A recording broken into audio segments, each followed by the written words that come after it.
Amigos telespectadores, boa noite a todos. Mais uma vez o programa Eu e Você está aí. Mas, amigos telespectadores, vocês devem estar estranhando que não estão presentes em nosso programa o deputado Gerson Berger e o jornalista Pedro do Couto. Mas o deputado Gerson Berger vai estar presente, sim. Ele trará hoje uma entrevista com a psicóloga Sofia Débora Levi, que falará sobre o Holocausto. E também hoje reapresentaremos a entrevista com o professor e historiador Francisco Carlos, que foi levada ao ar na semana passada, no programa passado.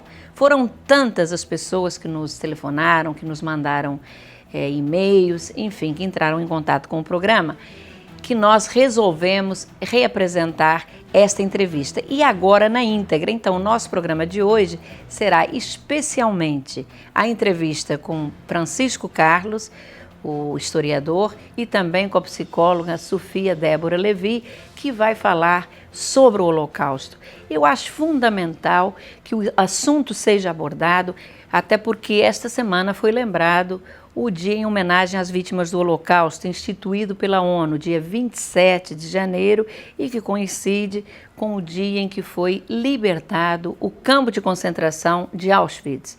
Então, acho fundamental para que seja um alerta à humanidade, se tome conhecimento do que foi o nazismo, a maior tragédia da humanidade, eu até diria assim. 50 milhões de pessoas foram vítimas do monstro Hitler e agora ainda se fala no lançamento do seu livro. Então, acho importante lembrar para que jamais possam se repetir outros holocaustos como aquele, que sirva de exemplo para a humanidade, e também um alerta no momento em que se fala na edição de um livro que só vai pregar o mal e que absolutamente em nada contribuirá com a humanidade. Mas vamos à entrevista do deputado Gerson Berger, que eu acho que todos vocês já estavam com saudades dele. Sofia, acontece uma coisa interessante. Nós estivemos há pouco tempo em Portugal, falam em sofrimento dos judeus durante 300 anos, mas não falam em Inquisição. E eu tenho medo que a mesma coisa aconteça com o Holocausto. Eu queria saber o que você acha. Aconteceria a mesma coisa ou são coisas independentes? Bom, Gerson, não são coisas independentes na medida em que a temporalidade e o ser humano, a condição humana frente à temporalidade, faz com que à medida que nós nos distanciamos dos eventos cada vez mais, nós passamos a depender de um exercício histórico, de um exercício de interlocução, de estudo, para que aquilo que vai ficando cada vez mais no passado não caia plenamente no esquecimento.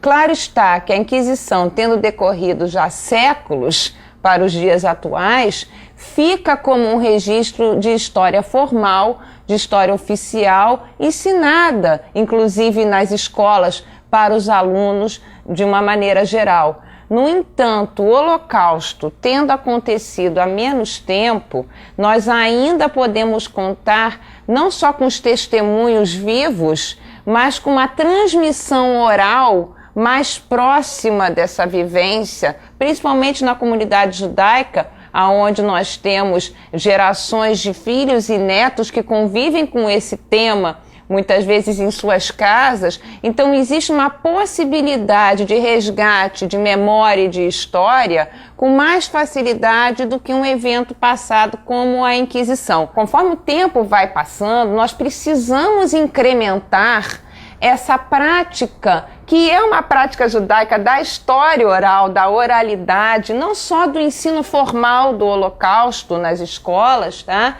Mas manter este assunto vivo no ensino informal, em reuniões culturais, na mídia impressa, na mídia virtual, que hoje nós temos um material imenso, mas que precisa ser melhor trabalhado para que realmente toque as pessoas. Nós precisamos manter essa vivência dolorosa da condição judaica e da condição humana como um tema paradigmático de reflexão do que a sociedade pode chegar quando se transgride a ética, quando se transgride a possibilidade de tratar o outro com a sua plena valorização como ser humano.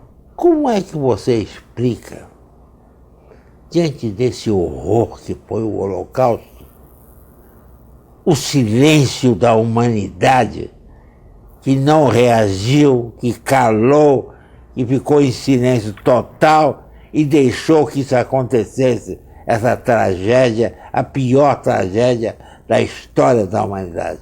O ser humano tem essa evitação de admitir a maldade no grau máximo que a gente viu chegar em termos macrosociais com o Holocausto. Então, diante do horror, existe uma reação instintiva à evitação, a não querer lidar com, a não querer ver, a não querer tomar partido e achar que aquilo vai estar sempre longe de mim, longe do meu grupo. E isso não é verdade, a história está aí para mostrar diversos contra-exemplos. Essa não é uma atitude realmente construtiva.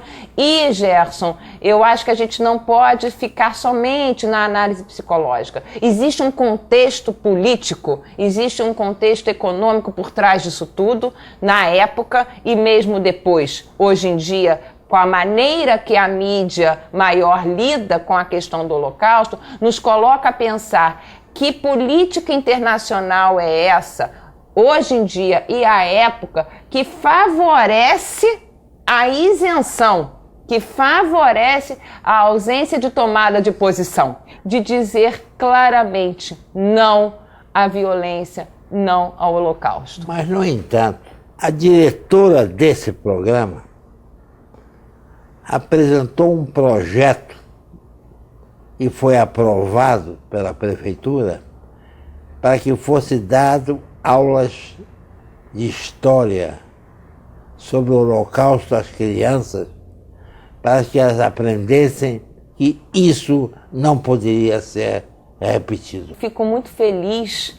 Ela foi uma das pioneiras, se eu posso assim dizer, que a pioneira a levantar essa proposta em termos formais e oficiais para o governo. E entendeu que é através da educação e é dentro da escola que a gente vai dar não só informação, Gerson, mas formação. Formar indivíduos capazes de entrar em contato com esta dura realidade que não está só nos jornais, ela não é uma história falada, é uma realidade e que, infelizmente, não está tão distante de nós. As raízes, os germes da violência em macroescala estão muito mais próximos e são muito fáceis de serem instaurados enquanto realidade quando a gente está numa ditadura, num movimento totalitarista como foi o nazifascismo, como acontece em outras ditaduras, já aconteceu na história do Brasil e infelizmente existe ainda em outras partes do mundo. Então, essa denúncia, ela é sempre atual e eu acredito que é na escola, que é o lugar onde a gente precisa trabalhar com afinco, mas como já disse antes, Gerson, não só na escola. Esse tipo de veiculação que você hoje me dá a oportunidade de poder contribuir, eu sou muito grata e fico muito orgulhosa de estar aqui hoje com vocês, podendo abordar esse assunto, nos engrandece. É neste contato do interhumano que a gente ganha força para ver que o mundo dá para ser melhor e dá para ser diferente do que esse contra-exemplo que a gente tem no Holocausto. Sofia, amor se paga com amor. Isso é que o povo tem que compreender. Se olhando nos olhos e confiando uns nos outros e fazendo o bem. É isso. Isso, Gerson. Você me arrepia literalmente com essas palavras e eu acho que é esse o contágio que a gente está aí para contribuir e reproduzir. Eu agradeço muito a você. Volte, porque nós queremos que você conte muito mais, nos ensine muito mais, porque infelizmente o nosso tempo é curto. E você tem muito a nos dar. Muito obrigado e volte sempre. Voltarei com muito amor, com muito carinho, com muita honra, Gerson, diante da sua pessoa e diante aqui de todo o carinho que a Tereza e a equipe de vocês sempre me dão. Muito obrigada. Está em entrevista do deputado Gerson Berger com a psicóloga Sofia Débora Levi, que é sempre muito bom tê-la no programa, ela que é especializada no assunto. E agora, minha gente, nós vamos trazer para vocês a entrevista com o professor e historiador Francisco Carlos, atendendo, como eu disse há pouco, a inúmeros pedidos.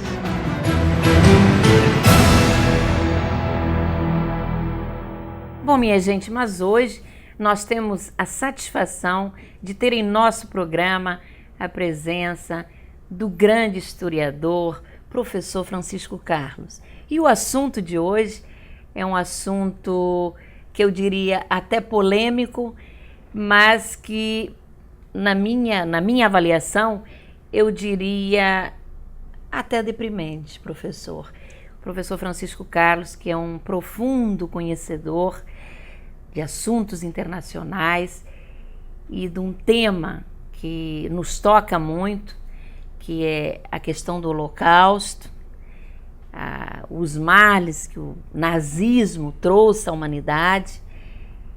Ele hoje vai nos falar sobre a edição do livro Mein Kampf no Brasil, que eu entendo em nada trará qualquer tipo de benefício para os nossos jovens, para aqueles que se propuserem a ler este livro, que nós vamos fazer de tudo, professor, para que ele não seja editado. Como o senhor vê a edição do livro no Brasil? Olha, boa noite. É sempre um prazer enorme estar aqui, mesmo discutindo um tema como esse. Como a senhora mesmo disse, é um tema que não se precisava discutir, né? O Mein Kampf é um livro, ele foi publicado pela primeira vez em 1925, ele foi escrito na prisão, quando Hitler estava preso, né? Tinha tentado dar um golpe, derrubar a democracia na Alemanha, dar um golpe, morreram várias pessoas, e o secretário dele, ele tinha todas as regalias na prisão, o secretário dele é que acabou redigindo, ele ditando e o secretário Hess redigindo essa obra. É uma obra de pura propaganda, e é uma propaganda que soma os preconceitos do fim do século XIX, da época do nascimento do Hitler, até essa primeira maturidade, essa primeira juventude do Hitler depois da Segunda Guerra Mundial, onde havia uma grande manifestação de antissemitismo, havia um sentimento de eugenia, né, de que pessoas de cor, por exemplo, negros no Brasil, nasciam sempre degenerados, nunca poderiam aprender, nunca poderiam chegar a um nível cultural mais elevado. Havia um conhecimento de genética que não pode ser comparado ao nosso. Hoje, os geneticistas mais importantes do mundo, inclusive aqui no Brasil, na nossa Universidade Federal do Rio Grande do Sul, já ficou comprovado, todas as pessoas são iguais. Todas as pessoas são exatamente iguais, é o meio ambiente, aonde vive, como se educa, como se vive, que transforma as pessoas nesse sentido. Então, depois de todas essas descobertas, depois de todos esses avanços, apanhar um livro que foi editado em 1925, com todos esses preconceitos racistas, antissemita, eugenistas, com ódio mortal a negros e mestiços, a ciganos, a homossexuais, e colocar esse livro de novo nas vitrines das nossas livrarias dessa cidade e de outras cidades do Brasil, me parece um crime, né? Não há nada no Mein Kampf, A Minha Luta, no título original, que seja um documento histórico no seu sentido lato. Ele é, na verdade, um programa de partido, como se fosse um programa desses muitos dos nossos partidos que ninguém sabe que existe, ninguém lê e ninguém usa para fazer história. Assim mesmo, vários cientistas alemães e judeus, entre eles o importantíssimo Dr. Victor Kempler, um linguista, escreveu um belíssimo livro sobre o idioma nazista, sobre como os nazistas mentiam e usavam expressões mentirosas para ocultar as atrocidades que os nazistas faziam. Esse livro, A Língua do Terceiro Reich, está aqui, está publicado em português. Não é preciso, né, ninguém fazer de novo esse livro. Pode comentar, discutir, concordar aqui e ali, mas não fazê-lo de novo. Pois é, professor, esse livro ele chegou a ser editado em 1935, na era Getúlio Vargas, não é? Que era um apreciador do Hitler, do nazismo. E por que o livro, na época, foi retirado das prateleiras? Na verdade, ele foi feito uma tradução pelo Frei Piapina, né, um homem fascista, conservador, muito reacionário, muito ligado ao movimento integralista e à Igreja Católica no Brasil. E depois que Getúlio Vargas começa a levar o Brasil para uma ditadura, ele teme que os partidários do fascismo do Brasil, os integralistas, quisessem transformar o Brasil numa espécie de Alemanha. Então ele queria acabar com a propaganda alemã aqui dentro do Brasil. Quando ele dá o golpe de Estado, Vargas, em 1937, e estabelece o Estado Novo, ele já proíbe todos os partidos políticos, inclusive os integralistas e a propaganda nazista. Nesse livro agora, ele está em direito público, mas ele não traz nenhum avanço. Para nós brasileiros, muito menos, no sentido de que são poucos os brasileiros que leem alemão e vão poder fazer uma pesquisa verdadeiramente de qualidade, porque os nazistas eles usavam expressões que eram expressões muito falsificadas, como a famosa solução final, Endlösung, né, para dizer que era o encaminhamento para o Holocausto, para o genocídio. Eles utilizavam na porta dos campos de concentração essa famosa expressão Arbeit macht frei, né, o trabalho liberta, quando na verdade ali as pessoas só esperavam a morte. Então eu temo muito que o mau uso e o desconhecimento, inclusive da língua alemã, daquela época, de 1925, o livro inclusive ele foi escrito e editado na primeira edição dele ainda em alfabeto gótico, né? Não é necessário. É só um pesquisador sério, amparado em bom conhecimento de alemão, pedir a uma instituição alemã um microfilme, uma cópia, um DVD, que isso é enviado e ele vai poder trabalhar, e trabalhar como um acadêmico. Agora, não importa de livraria com a suástica, com a cara de Hitler, etc. Isso me parece, sem dúvida nenhuma, um projeto ambicioso, visando ganhar dinheiro, lucros em cima de um texto que causou o maior genocídio. E quando eu falo o maior genocídio, eu não estou falando apenas de 6,5 milhões de judeus mortos, eu estou falando em mais de 20 milhões de russos mortos. Eu estou falando também em 6 milhões de alemães mortos, né? Que terminou... 50 milhões de pessoas, né? Pessoas no seu conjunto, terminou com a bomba atômica sendo lançada sobre 2 cidades. Não há nada nesse livro. Se as pessoas querem conhecer Hitler, se as pessoas têm interesse na Segunda Guerra Mundial, leiam e vejam as consequências dos atos do Hitler, mas não as promessas falsas feitas pelo Hitler. Então eu acho que em si, lamentavelmente, porque nunca é demais se ter livros, mas lamentavelmente esse é verdadeiramente o livro do mal. Professor, nós sabemos que a apologia ao nazismo, a apologia ao racismo são crimes inafiançáveis. Nós já estamos vendo a possibilidade, inclusive entregamos para um advogado, da gente evitar que este livro possa ser editado no nosso país, porque nós temos a certeza que ele poderá trazer males, principalmente a formação dos nossos jovens, e até mesmo aqueles que, por uma certa curiosidade, ainda acham que devem conhecer quem foi esse monstro da humanidade? Sem dúvida nenhuma, as ideias que estão contidas ali dentro, as ideias de Hitler, são as ideias que destroem com toda a possibilidade de uma democracia, de um regime inclusivo e igualitário. Eu chamaria a atenção do movimento negro.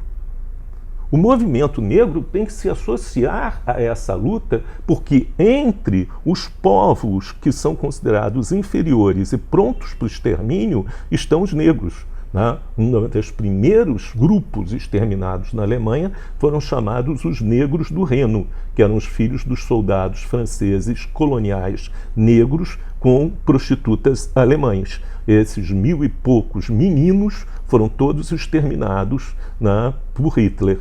Eu queria chamar a atenção também do movimento gay, né? Quer dizer, o movimento gay, que teve 70 mil gays mortos nos campos de concentração, tiveram a vida arrasada, foram maltratados, foram espancados, perderam tudo, eles não podem ficar calados perante um processo desse tipo.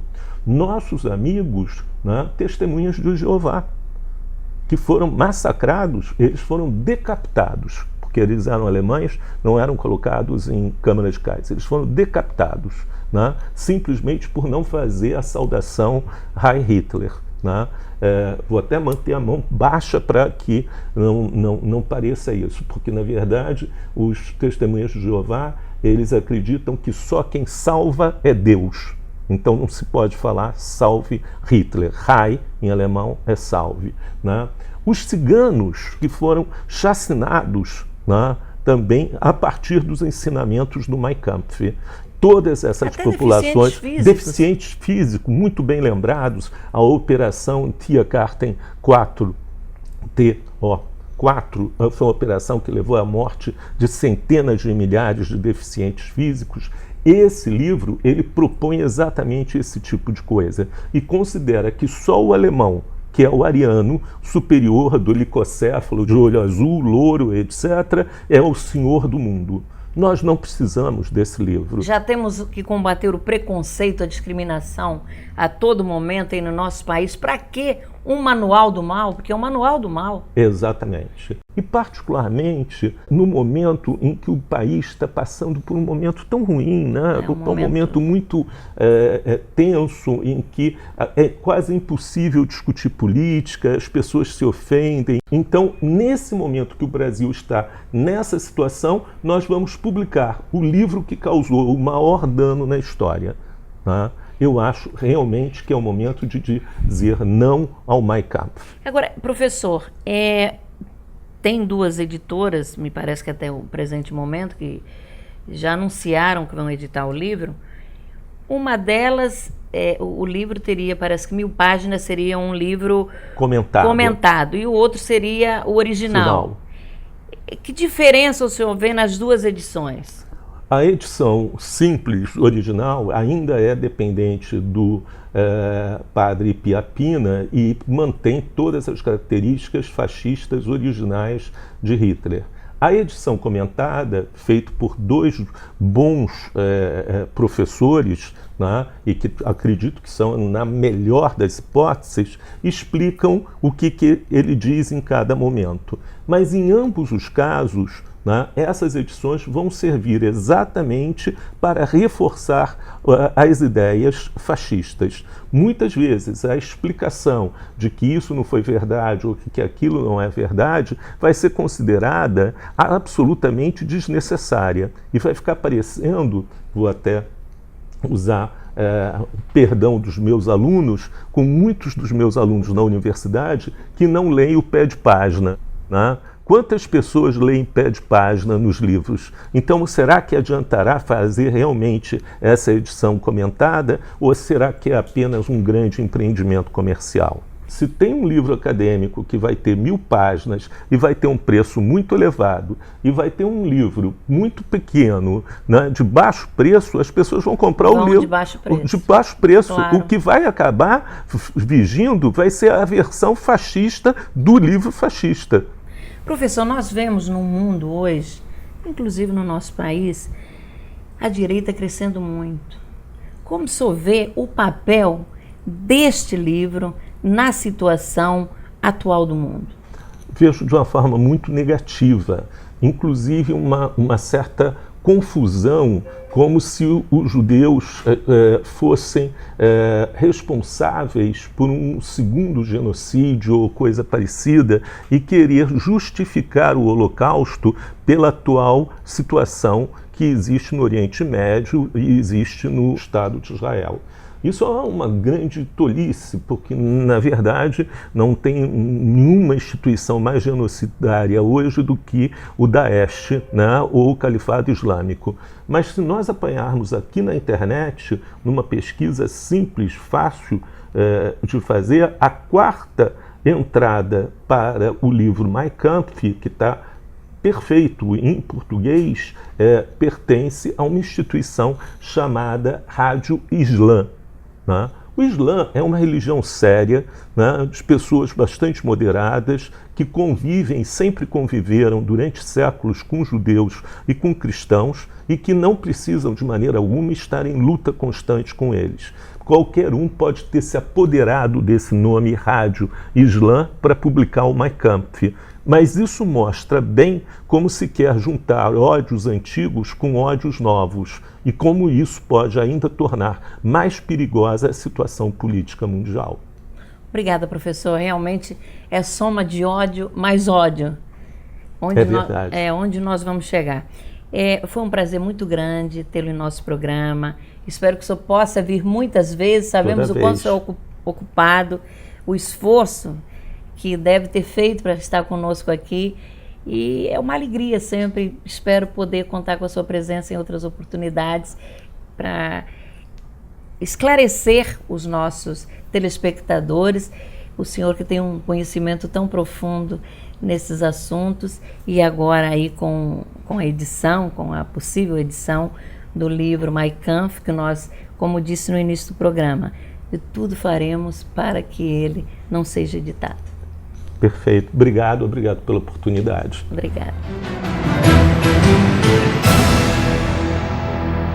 Está aí a entrevista do professor Francisco Carlos, e que seja um alerta àqueles que, por acaso, até estejam pensando em comprar o livro. Em nada vai somar, vai trazer de benefício para qualquer pessoa, para a humanidade.